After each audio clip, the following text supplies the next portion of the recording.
Assalamualaikum warahmatullahi wabarakatuh. Waalaikumsalam. Alhamdulillahirabbil alamin.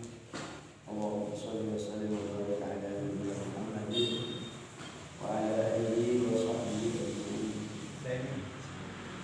A'udzu billahi minasyaitonir rajim. Bismillahirrahmanirrahim. Wa 'allama Adama al-asma'a kullaha thumma 'aradahum 'ala al-malaikah ثم عرضهم على الملائكة فقال أنبئوني بأسماء هؤلاء إن كنتم صادقين. أما بعد هذا الرسول yang dimuliakan Allah Subhanahu wa taala. Alhamdulillahirabbil alamin.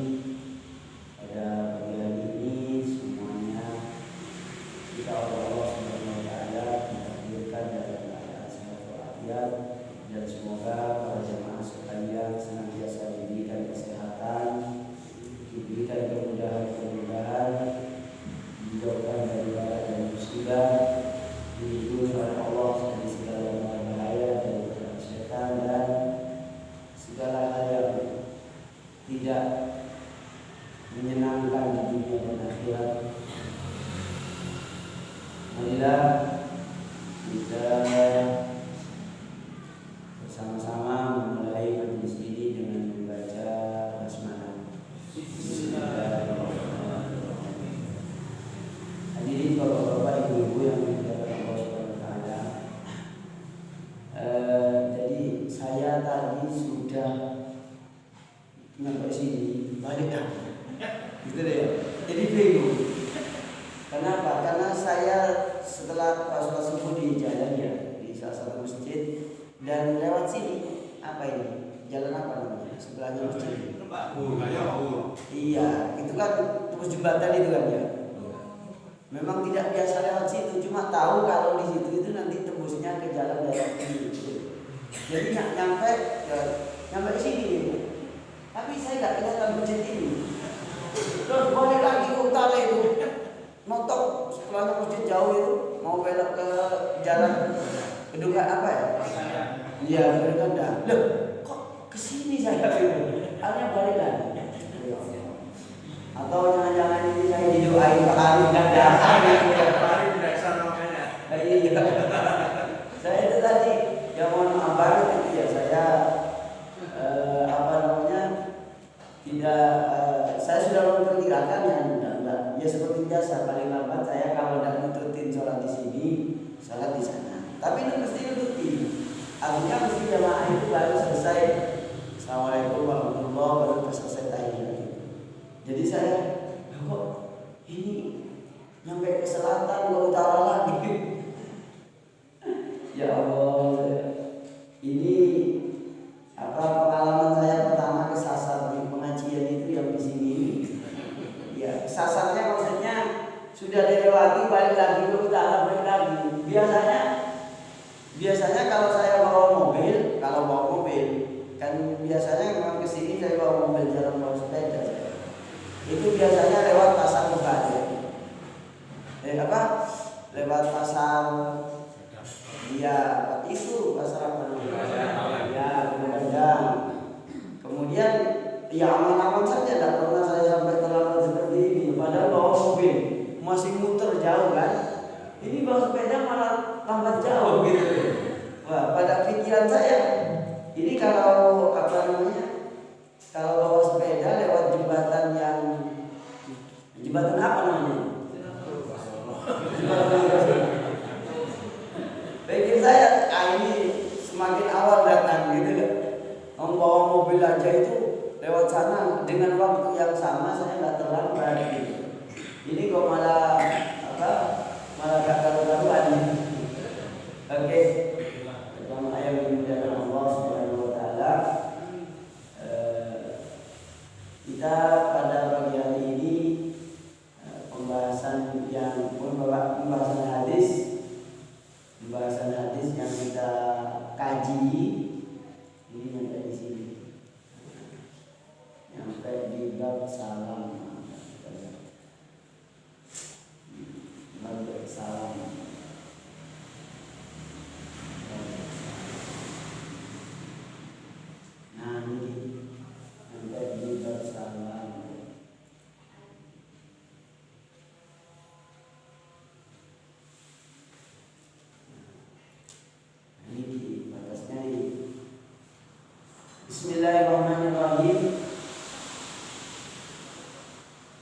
yang sering ditanyakan oleh para jamaah yaitu tentang hutang. Tentang hutang. Ini bab hutang yang ini.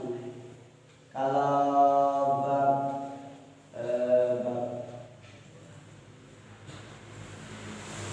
pemesanan barang kita sudah kemarin.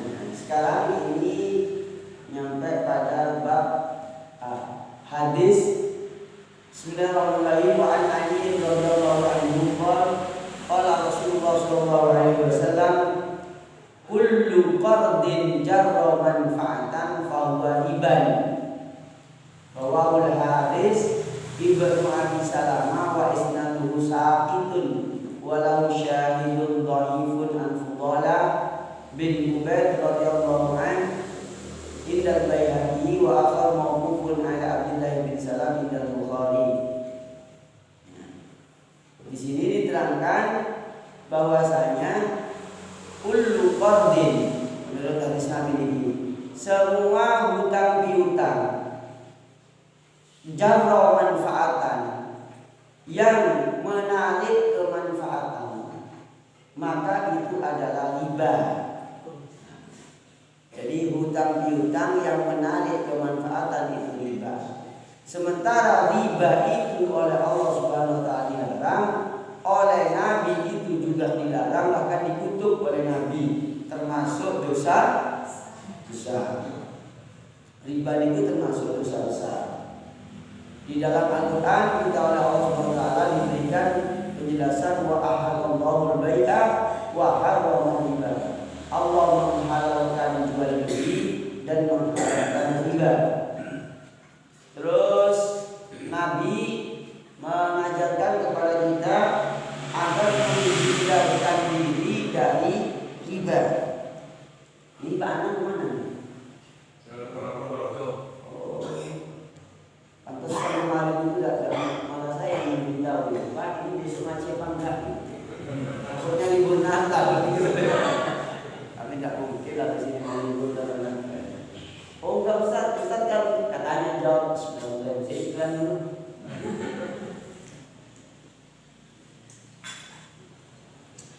Bilang saya Ustaz ini kan belum ada ngejob ke gereja katanya. Tanyakan itu. Oh enggak. Jadi kalau kemarin kan kita bahas tentang akad pesan secara jual beli secara online. Yang saat ini pembahasannya kita ini hutang piutang yang mengambil manfaat.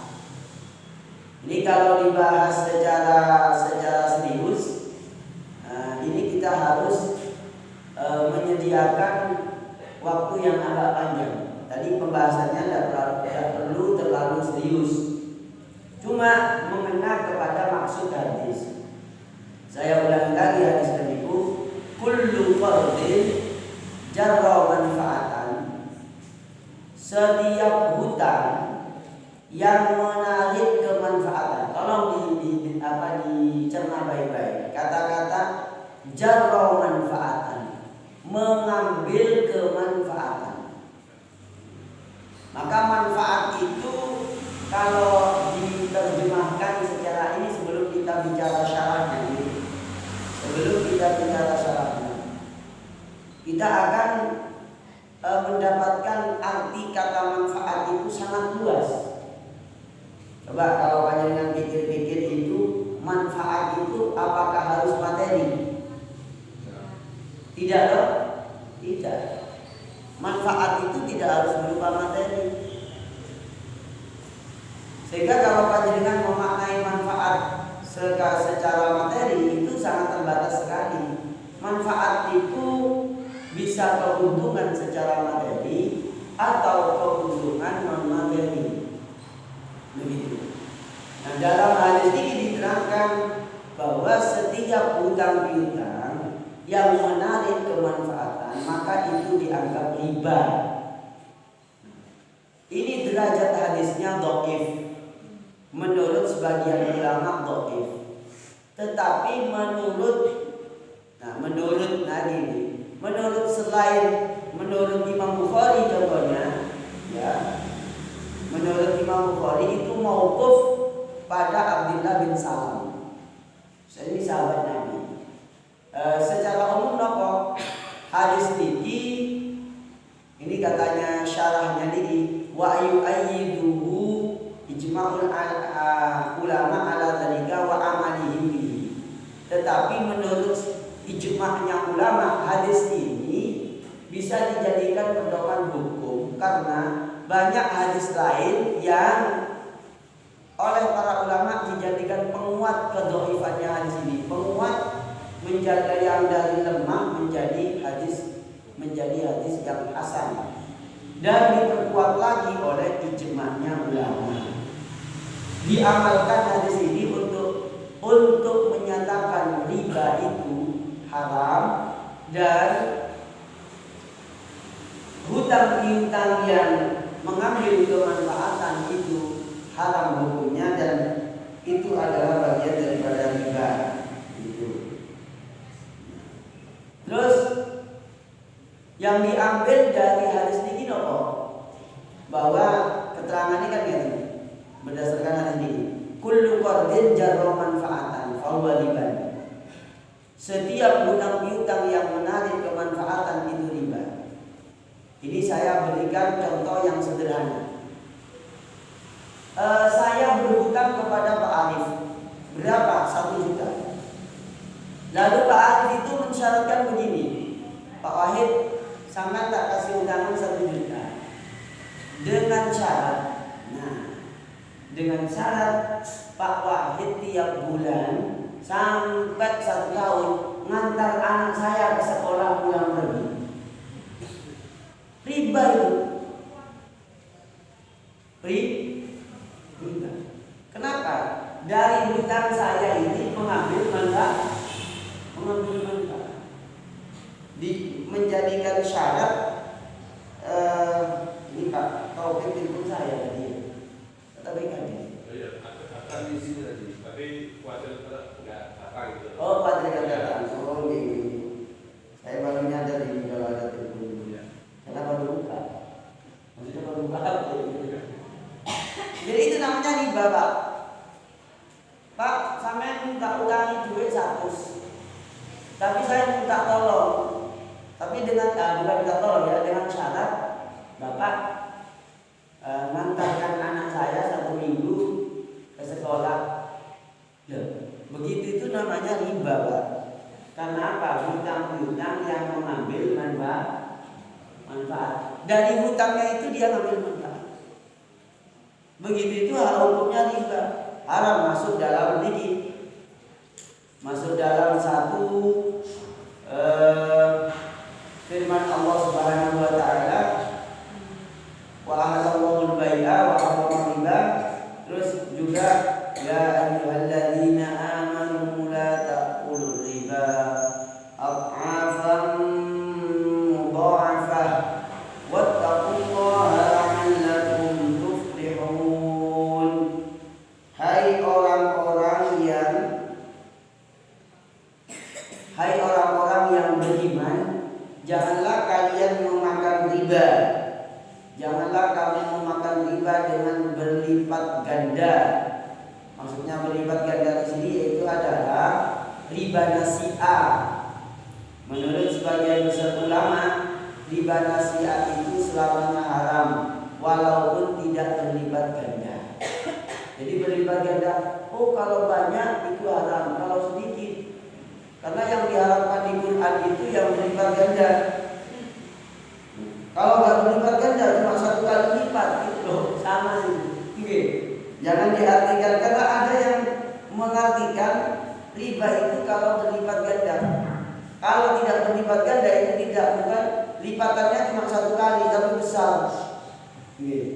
Itu bagian daripada riba, mengambil kemanfaatan itu bagian daripada riba. Sehingga dalam hal ini tolong jangan dimaknai Quran menurut terjemahnya bahwa kalau tidak berlipat ganda itu tidak. Kalau berlipat tidak haram. Baru yang haram itu jika berlipat-lipat banyak sekali. Kalau lipatannya cuma 1 kali enggak, tidak demikian. Iya. Itu dalam Quran. Jangan makan harta riba dan bertakwalah kepada Allah, niscaya Allah kalian akan mendapatkan keberuntungan. Itu di dalam surah Al-Imran ayat 130. Kemudian di dalam hadis Nabi, ijtanibu as-sab'a al-mubiqat, an Abi Hurairah radhiyallahu anhu anna Nabi sallallahu alaihi wasallam qala ijtanibu as-sab'a al-mubiqat, hindarilah 7 perkara yang atau 7 dosa yang merusak.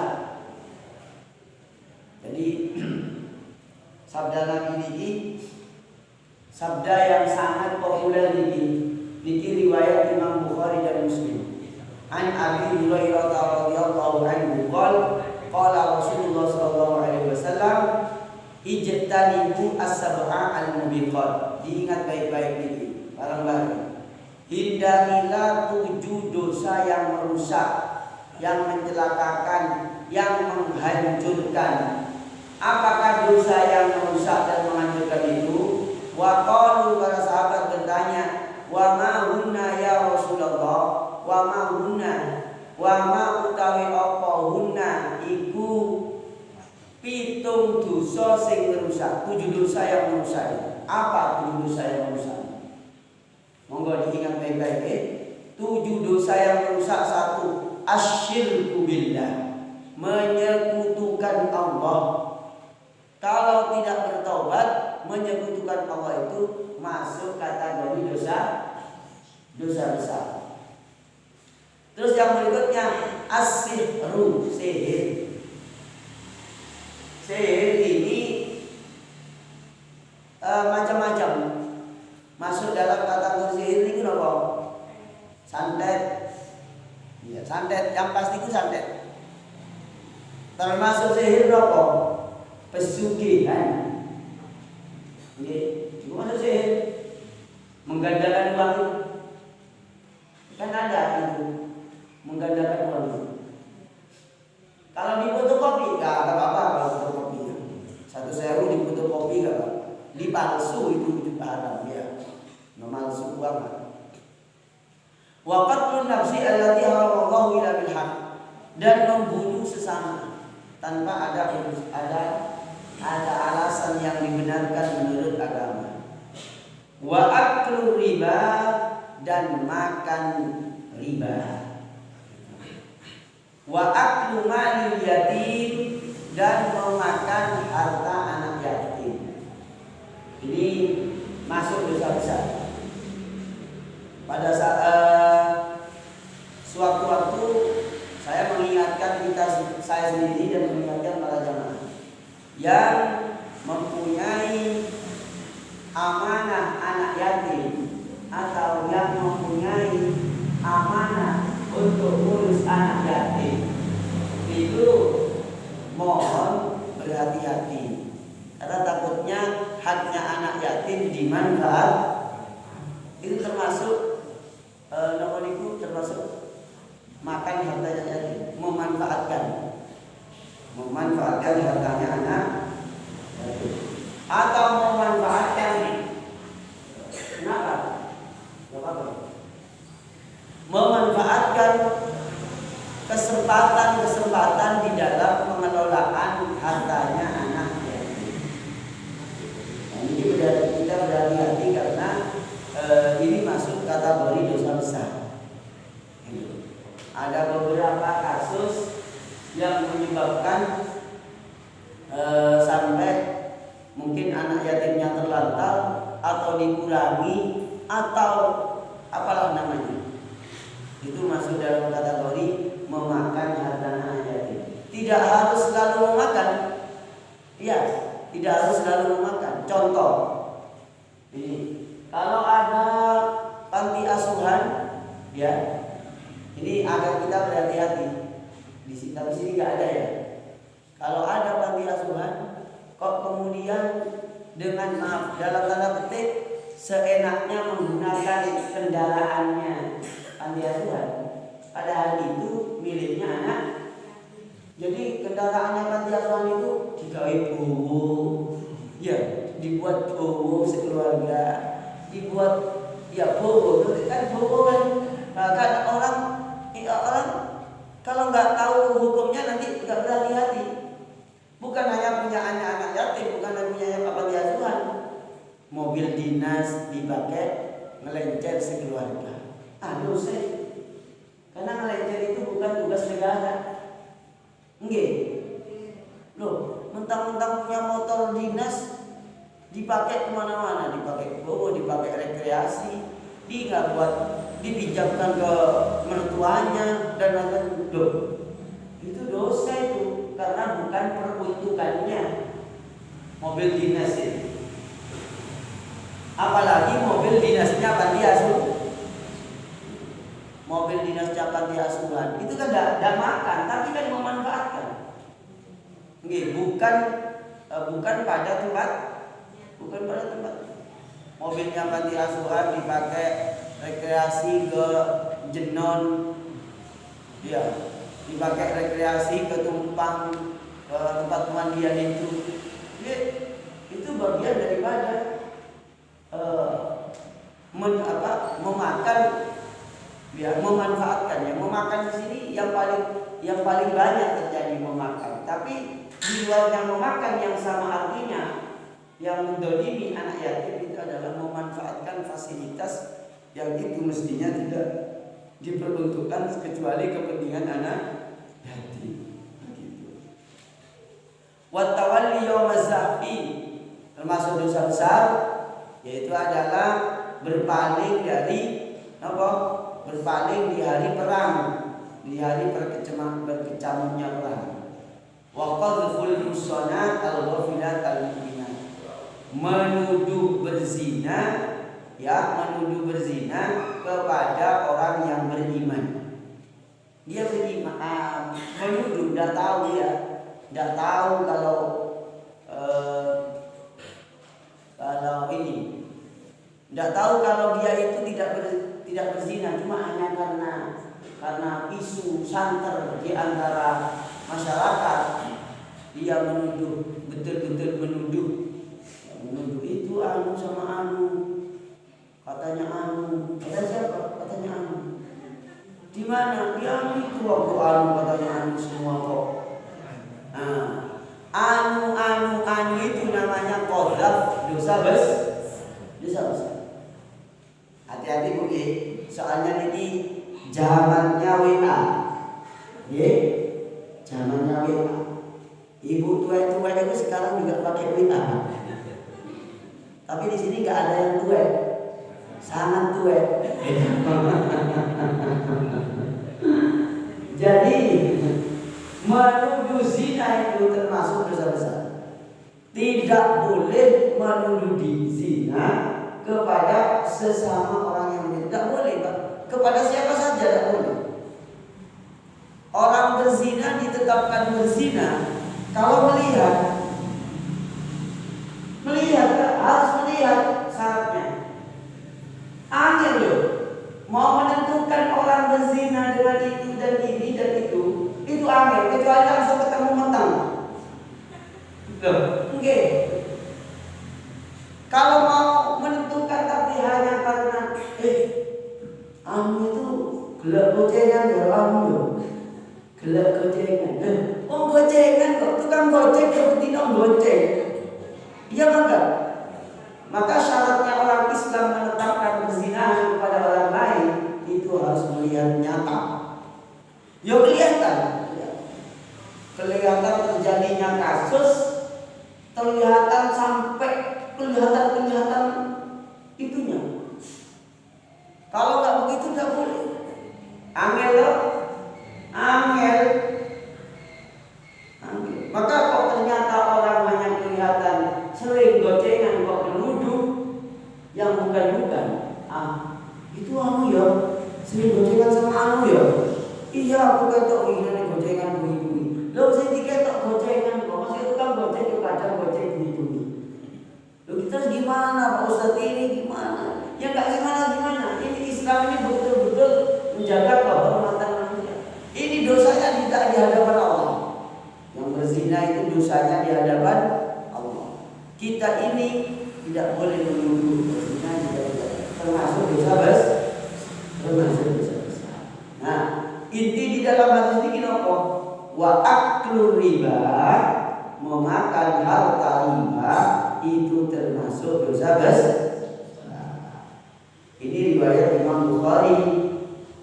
Nah, terus ini saya catatkan tentang dosa-dosa dampak daripada dosa besar, yaitu dosa besarnya riba.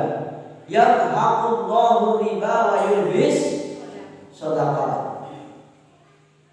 Riba itu akan menyebabkan keberkahannya Allah dihapus pada harta itu, tak berkah. Tidak berkah itu bisa berupa maaf mungkin cepat habis. Kalau tidak cepat habis berbuntut hutang piutang besar. Kalau tidak begitu orangnya sakit-sakitan. Orangnya ada sakit-sakitan, rumah tangganya hancur. Kalau rumah tangganya hancur, anaknya tak karu-karuan. Ya, naudzubillah. Apa itu dampaknya? Dampaknya perbuatan apa? Dampaknya perbuatan harta riba. Ya, harta riba. Kita harus betul-betul menjaga diri jangan sampai kena riba. Ya. Yang riba kita katakan riba, yang bukan riba juga kita katakan itu bukan riba. Atau ya, yang ikhtilaf ulama ya juga kita katakan ini masih ikhtilaf ulama. Ada ikhtilaf, ada perbedaan hukum di dalam masalah ini. Itu juga kita katakan begitu. Ini ancamannya Allah kepada riba. Terus Allah Subhanahu wa taala selain menghapus keberkahan, Allah Subhanahu wa taala akan menyebabkan orang yang makan barang riba itu at-takhabbut. At-takhabbut itu seperti kesurupan setan. Nanti di hari kiamat orang yang makan harta riba itu seperti orang kesurupan setan. Yang kesurupan setan takhabbut la yaqumuna illa kama yaqumul ladzi yatakhabbathu syaitanu minal mas. Seperti nanti di hari kiamat orang yang makan harta riba seperti orang yang ditiup oleh setan, dia kesurupan, bingung karena dewe. Karena apa? Makan riba. Harta riba. Yang kalau tadi dihapus keberkahan. Yang ketiga, Allah Subhanahu wa taala memerintahkan orang yang makan harta riba itu disuruh perangi saja orang yang makan riba. Fa'danu biharbin minallahi wa rasulih. Tolong umumkan perang dari Allah dan Rasulnya untuk orang-orang yang makan harta riba. Yang keempat, masuk dalam kategori dosa besar. Kenapa? Allah Subhanahu wa taala berfirman, "Wa dzaru ma baqiya minal riba in kuntum mu'minin." Kalau kalian itu golongan orang yang beriman, maka kalian itu tinggalkan riba.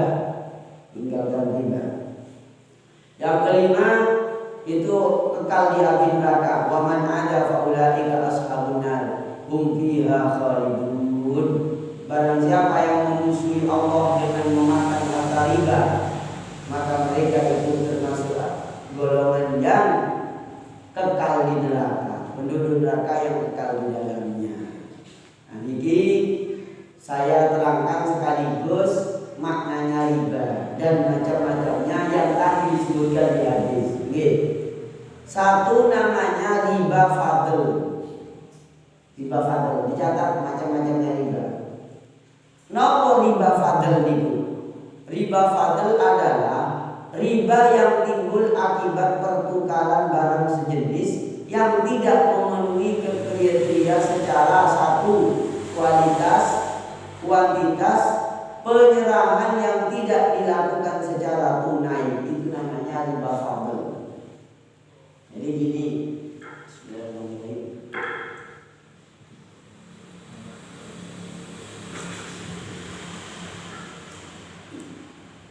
Pak Arif ini hutang air satu botol ke saya. Kapan hutang? Hari ini. tanggal 25 Desember. Lalu akan dibayar oleh saya nanti akhir Desember. Lah, harganya ini, harganya apa ini? Harganya akhir ini kan cuma 400. Lalu dibayar oleh Pak Arif tanggal 30 Desember atau 30 Januari, satu bulan 5 hari, yang mestinya harganya 400 itu pada tanggal 30 Januari dihargai 800. Nah, ini namanya riba. Atau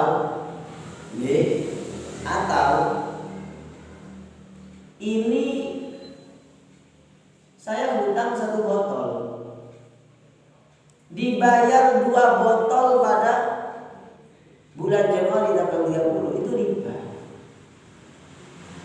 Dicatat baik-baik, itu riba. Dengan cara akad begitu itu jadi riba. Maka nanti bisa masuk riba yang kedua lagi, yaitu riba nasi'ah. Apa riba nasi'ah itu? Riba yang timbul karena adanya hutang piutang yang tidak memenuhi kriteria untuk muncul bersama resiko dan hasil usaha yang muncul bersama biaya. Dengan demikian keuntungan muncul tanpa adanya resiko atau hasil dicatat PKG. Riba yang kedua ini disebut riba nasi'ah apabila hutang piutang riba yang timbul karena adanya hutang piutang yang tidak memenuhi kriteria untuk muncul bersama risiko dan hasil usaha yang muncul bersama biaya. Jadi tidak ada risiko yang ditanggung, tidak ada biaya yang dikeluarkan. Itu bisa nanti masuk pada kategori riba. Lalu minta hasil tanpa ada 2 resiko, antara resiko bersama hasil usaha atau usaha dan hasil usaha yang muncul bersama biaya. Dengan demikian keuntungan muncul tanpa adanya resiko atau hasil usaha yang diperoleh tanpa adanya biaya modal akan mengakibatkan riba. Yang ketiga, riba jahiliyah. Riba jahiliyah ini adalah hutang yang dibayar lebih dari pokoknya karena kepinjaman yang tidak mampu melunasi hutang setelah jatuh tempo. Beda dengan yang pertama loh ya. Jadi gini yang ini. Saya hutang ke Pak Taufik. Janji ke Pak Taufik. Pak Taufik, Pak Ustadz, saya mau hutang uang ke panjenengan. Berapa Pak Ustadz? Gak usah banyak-banyak, 1 miliar. Kebanyakan kalau 2 miliar, 1 miliar saja. Kapan bayar? Bulan Desember tahun 2023. Tanggal berapa? Tanggal 20. Jatuh tempo belum mampu bayar,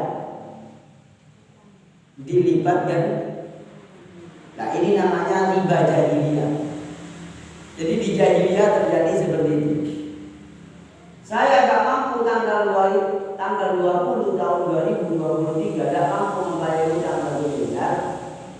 Pak Haji Taufik itu ngomong ke saya, Pak, kalau belum bisa bayar bulan ini, ya udah Pak, utangnya dinaikkan. Dinaikkan berapa? 1 miliar 20 juta. Ini riba, namanya riba jahiliyah. Nah, riba yang sedemikian ini masuk kategori riba yang dilarang oleh Allah Subhanahu wa taala. Masuk yang dikatakan dalam yamhaqullahu riba wa yurbis shadaqah. Nah, termasuk riba adalah dalam hadis niki kullu qardin jarra manfaatan fa huwa riba. Semua hutang yang menarik manfaat manfaat itu adalah riba. Jelas ya? Jelas apa betul? Saya terangkan hadisnya sekarang. Tadi ini kan hadisnya. Lalu maksudnya hadis ini apa? Yang pertama, al-gharad minal qardil hasan wa al-infaq wa naf'ul muqtarid al-muhtaj ilaihi wa sabratuhu lil muqrid al-muqrid al-insan wa raja' tasawwillah. Nah, dia ambil dari sini tidak termasuk riba apabila panjenengan itu memberikan begini, contohnya ini tidak disepakati dan tidak disyaratkan.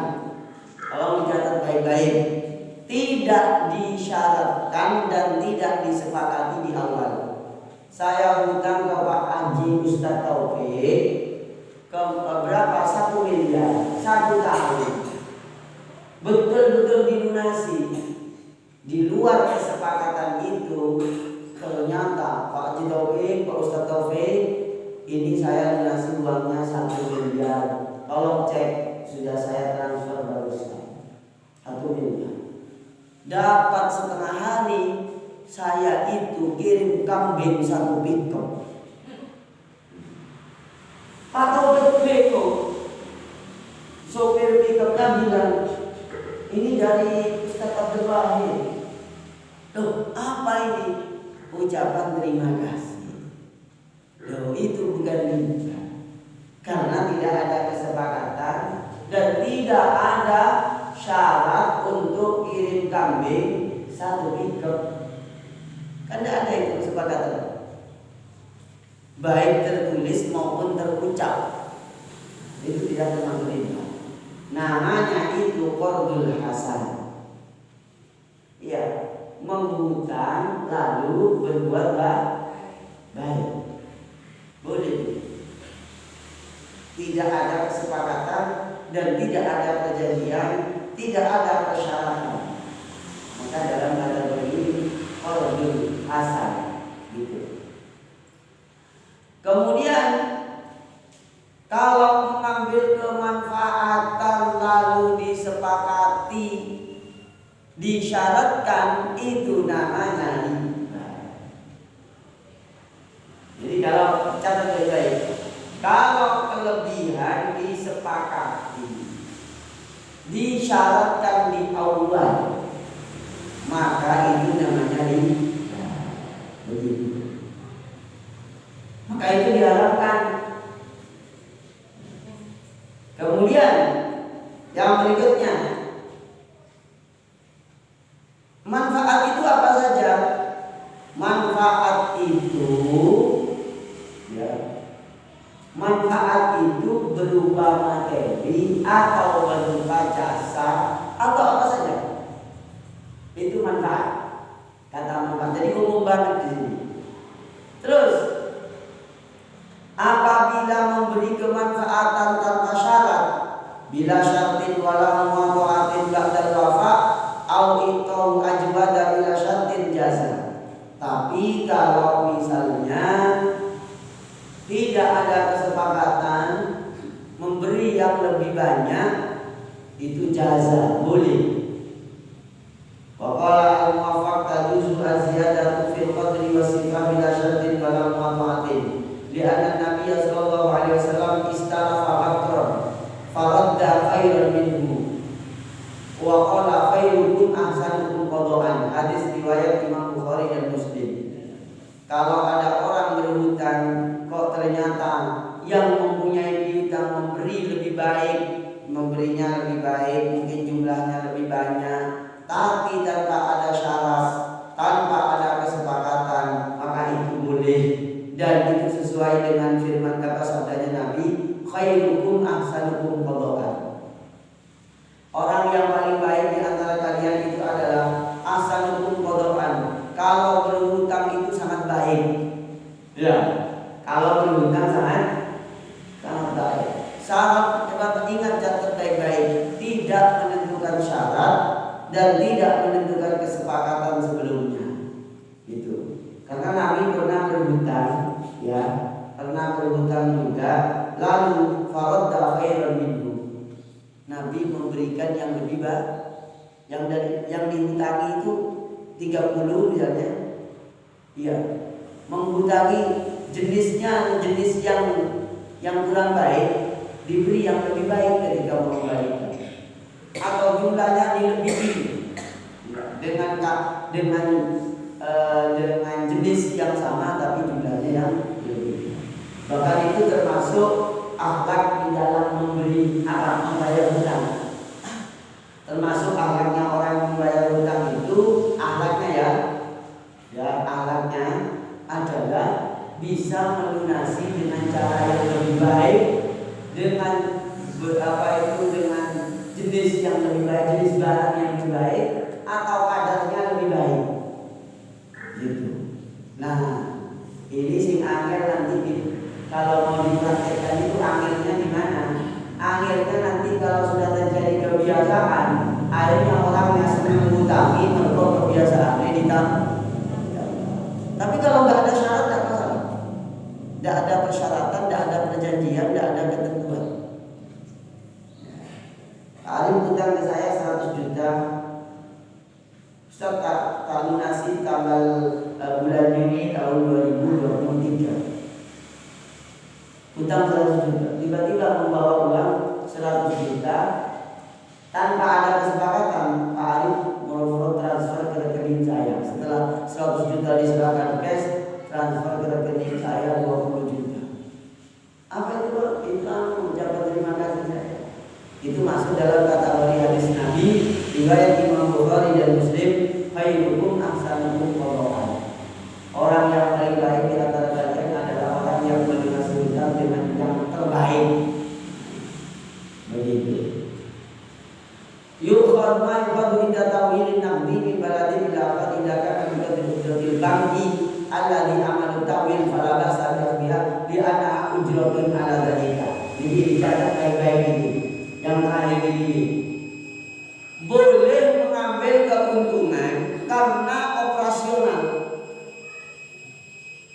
Saya jualan kutu. Kayak orang jualan kutu ini. Gini Pak, contohnya mayu khadu inda tahbilin naqdi min baladin ila akhara idza kana biqadri ujratil banki. Apa itu ongkos yang diambil karena perpindahan dari satu negara ke negara yang lain, apabila itu masuk dalam kata idza kana biqadri ujratil banki alladzi amila tahbil fala ba'sa bi akhdhiha. Seperti bank yang mengambil keuntungan proses pemindahan dari satu negara ke negara yang lain, atau ongkos yang dipakai untuk kepentingan-kepentingan yang ada di bank itu tidak apa-apa. Kenapa? Itu dianggap ujratun ala dzalika, itu masuk kategori ongkos operasional. Maka bapak-bapak, ibu-ibu dalam hal ini pakai bank, jasa bank itu pakai simpan uang. Simpan uang berapa? Simpan uang 50 juta. Lalu kena biaya ini per bulan. Masuk kategori biaya, masuk kategori pembiayaan. Itu tidak termasuk riba. Dalam hal ini saya terangkan Syekh At-Tantawi, Sayyid At-Tantawi Mesir itu memperbolehkan transaksi dengan bank modern. Menurut Sayyid At-Tantawi, kalau menurut fatwa Muhammadiyah haram, bunga bank itu haram, tapi menurut Sayyid At-Tantawi itu tidak haram. Maka di sini ada ikhtilaf. Kenapa? Sudut pandangnya berbeda. Kalau fatwa Muhammadiyah misalnya menganggap semua yang dipraktikkan oleh bank itu, pengambilan bunga itu haram, termasuk riba. Tapi menurut sebagian ulama dalam ini, misalnya Sayyid At-Tantawi itu, tidak haram. Kenapa? Penghitungannya bank itu menurut kacamata ilmu ekonomi modern.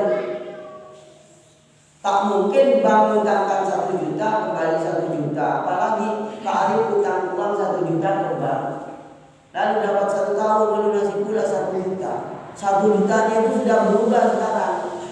1 tahun harganya 1 juta itu dan nilainya 1 juta itu berubah. Maka dalam hal ini ada istilah ulama itu.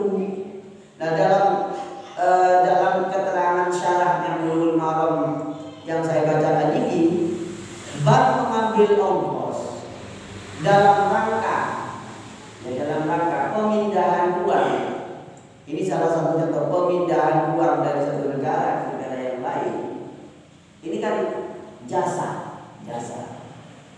Saya lagi jasa.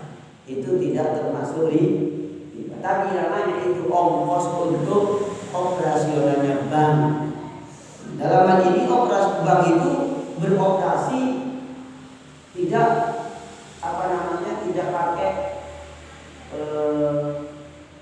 pakai uangnya sendiri, menggajinya macam-macamnya itu semuanya pakai biaya. Maka biayanya diambil dari jasa pemakaian, penggunaan uang yang dipakai, seperti itu. Kemudian yang berikutnya, sampai di sini dulu. Nanti saya lanjutkan lagi di pertemuan berikutnya karena sudah di-bel tadi ini. Sudah di-bel. Nanti saya terangkan lagi secara tambahan, tapi pertanyaannya boleh disampaikan sekarang. Monggo.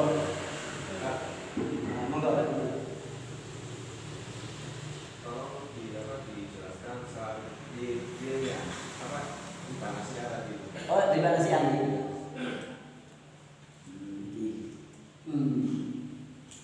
Riba nasiah adalah riba yang timbul karena adanya hutang piutang yang tidak memenuhi kriteria untuk muncul bersama resiko dan hasil usaha yang muncul bersama biaya. Dengan demikian keuntungan muncul tanpa adanya resiko atau usaha yang diperoleh tanpa adanya biaya modal akan mengakibatkan riba. Dalam perbankan konvensional, riba nasiah dapat ditemui dalam pembayaran bunga kredit dan pembayaran bunga deposito, tabungan dan lain sebagainya. Itu kalau dalam bank konvensional. Maka saya menyampaikan pertemuan sebelumnya, kira-kira 4 bulan sebelumnya itu, kita kalau mau melakukan transaksi sekiranya was-was di bank konvensional karena ada unsur ini, pindahlah ke bank yang syariah. Walaupun nanti ketemunya di sana itu mirip, atau bahkan mungkin lebih parah. Nggih, napa Pak? Lebih parah ya? Lebih parah. Tapi saya mau menyampaikan begini. Jadi persoalan di riba dan tidak riba itu yang paling menentukan itu adalah apa? Bank itu yang dari konvensional pindah ke syariah itu mengganti akad. Semuanya ganti. Yang ditandatangani Bapak itu akad diakad dengan diakad secara syar'i. Maka perbedaannya ketemunya di akad. Ketemunya perbedaannya yang paling substansi di akad. Walaupun secara praktis paling pernah gitu atau sering. Itu pasti ketemu perbedaan itu di akad. Secara praktis apa? Secara praktek gimana? Sama dong. Lebih berat besar jasanya. Iya, maka dari itu ikhtilafnya ulama itu tidak bisa dihindari dalam hal ini mengenai bank konvensional. Tapi saya mau menyampaikan bahwasanya riba nasiah itu secara teori itu ada di bank konvensional. Seperti di dalam deposito. Orang deposit itu kan tanpa menanggung resiko yang mendeposit. Iya kan tidak? Ini apa betul? Apalagi yang tak nanggung resiko itu? Apa? Investasi. Investasi itu kalau tidak diakad itu jadi investasi bodong. Kenapa? nitip uang, tidak mau resiko usaha. Ustaz, ini kalau saya investasi ke bank syariah itu sama Ustaz, saya tinggal nyetor uang lalu diangkat. Nah, di situ dengan kalau investasi mungkin akadnya diganti. Investasi misalnya murabahah bagi hasil. Saya sebagai pemodal, bank itu sebagai pengusaha. Lah, tapi oleh bank itu bukan banknya yang mengusahakan, masih diputar lagi ke orang yang berusaha buka usaha. Akhirnya bank menjadi pemodal, lalu yang utang uang itu sebagai pengusaha. Ya muter-muter lagi. Maka dari itu saya katakan, maka saya ketika membahas ini akan saya buat 2 kali. Kalau nanti bulan Januari saya diingatkan ya. Pak Ali mengingatkan saya aja ya. Takutnya Pak Anang belum balik gitu ya. Takutnya, maksudnya belum pulang lagi, kalau itu belum balik. Takutnya gitu. Diingatkan saya. Akan saya buatkan tabel perbedaan dan bersama. Lah, bank syariah itu mengganti akadnya.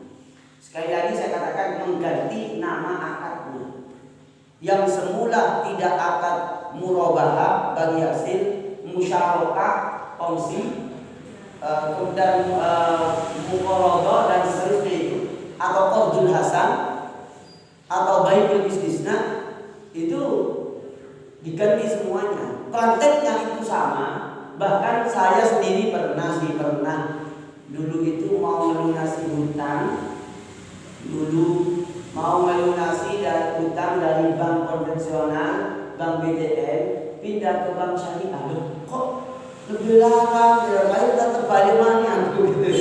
Terus aku mau mengharapkan ini aja dengan sudut pandang yang berbeda. Ya udah, begitu kan? Kira-kira nanti ditambah pada pertemuan berikutnya lagi. Nopo Bari masih mengingat konstruksi dosa yang sedikit besar dari pelaku riba, yaitu tidak pernah Allah, termasuk golongan menjinai dunia dan seterusnya. Sedangkan juga ada kesimpulan fakir kalau nggak salah, kalau kebetulannya besar dan manfaatnya itu haram. Terus juga ada yang tadi, ada yang mengatakan. Terus adakah dalil yang mengatakan besar kecilnya riba, ada batasan besar kecilnya riba yang dikatakan riba, karena melihat dosa yang begitu besar. Kalau di perbankan bagi pelaku bisnis ini kan kecil, 0, atau nggak sampai 1% kadang di situ. Terus yang kedua, apakah orang yang berhutang pada orang yang mau hutang, lihat situasi kondisi yang sulit gini, kadang kita berhutang pada orang, terus kita embel-embel, terus ada 10%, sekian persen. Apa ini juga dikatakan pelaku riba? Sambut Mbak Alim ya. Pertanyaan paling abot banget itu. Bisa sokak mulia gitu. Pak Ali tadi itu, Mas, ini maaf ya, kita jujur saja. Sekarang itu cari hutang itu sulit. Cari hutang itu sulit. Kenapa? Orang sudah pada curiga. Ya, satu sama lain curiga. Curiga nggak bayar. Atau nanti melelet kalau yang ditagih. Nggih. Ada nggak yang kalau ditagih melelet? Atau jangan-jangan semua kalau supaya bayar, saya bro ya, sekurangnya ya, sekalian meniayus, mari meniayus, gitu ya. Itu fakta. Itu lebih dolim dari yang hutang riba kayak gitu ya. Jadi gini Pak, gampangannya tak kasih solusi fikih saja, ya, tak kasih solusi fikih. Saya tadi mau mengatakan, selain nanti akan saya buatkan peta konsepnya nanti bulan depan. Insya Allah mohon diingatkan 1 minggu sebelum pengajian. Kalau ingatkan, kalau panjenengan ini angkatnya kayak tadi, terus pokoknya engkau tak ada keuntungan 10%. Nah, itu riba. Coba ubahlah kalimatnya.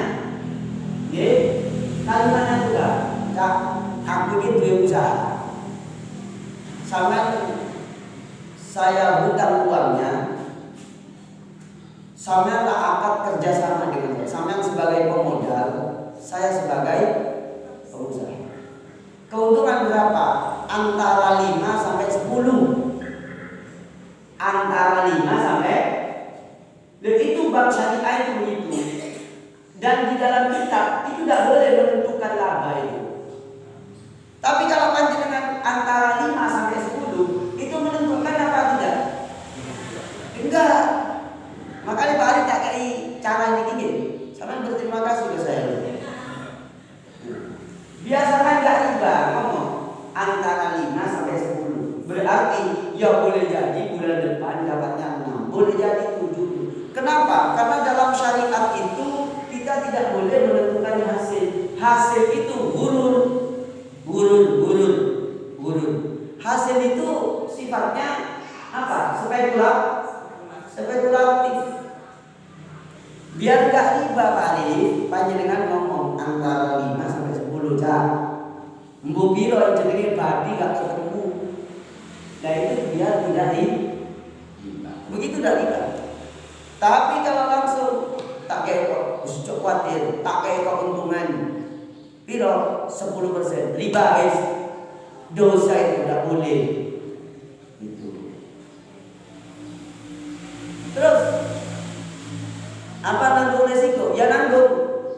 Yang nanggung resiko saya dan panjenengan kalau saya nggak hasil ya berarti panjenengan nggak dapat laba. Itu namanya juga nanggung resiko. Begitu Pak Ali. Itu jadi gak riba. Gampangannya gitu Pak Ali. Ya? Iya. Enak kan? Ya udah, nanti tinggal panjenengan kalau mau titip usaha ke Pak Ali. Iya, bisa. Tapi usahanya jelas, ya. Usahanya jelas. Tidak boleh usahanya nggak jelas, boleh. Harus ada usaha yang memang jelas, nyata. Karena rukunnya itu ada amil, ada sahibul mal, kemudian ada barang yang diutang. Sekian, terima kasih. Karena saya harus pindah ke tempat lain. Mohon maaf ya saudara-saudaranya. Ibu-ibu tahan dulu 4 jisik sing kepengin takon bulan depan ditulis dititipkan ke Pak Afif. Dan saya tolong diingatkan tadi ya 3 hari atau 4 hari sebelum pengajian untuk saya buatkan peta konsepnya. Sekian, terima kasih. Mohon maaf ya saudara-saudaranya. Mari kita tutup dengan kafaratul majelis. Subhanallahumma wa bihamdika asyhadu an la ilaha illa anta astaghfiruka wa atubu ilaik. Allahumma shalli ala Muhammad wa ala ali Muhammad kama shallaita ala Ibrahim wa ala ali Ibrahim wa barik ala